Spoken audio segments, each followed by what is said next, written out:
Neizšķirt savā laukumā, vēlas to tikai noturēt, vai arī tomēr metīsies uz priekšu, jo momenti ir bijuši.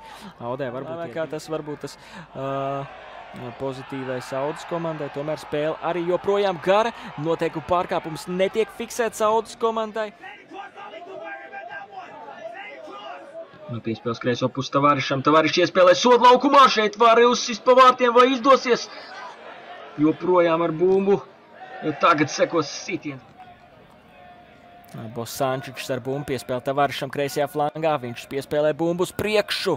Sodu laukumā izdodas to uztvert Klementem. Un Klementem liekam iespēlēt bumbu. Viņš to arī dara, notur arī laukumā. Tavarišs saspēlē. Novērsuši un mačs ir atsācies pēc Duelī ir iejusties tajā spēlē. Pagaidām varbūt vēl tik daudz momentu nav bijuši, bet cerēsim, arī šie momenti ir komandai. Esmu pārliecināts, ka uz Latviju viņi nesūtīs tik daudz vīrus, un viss netiks tomēr laukumā, ka tiks sūtīti svarīgākie spēki. Un tomēr jāsaprot, ka Audai šis galu galā pirmais vīrs, kurš ievada Audas kārtējo uzbrukumu mēģinājumu. Piespēle uz priekšu. Izdodas ielausties sodu laukumā. Audai šeit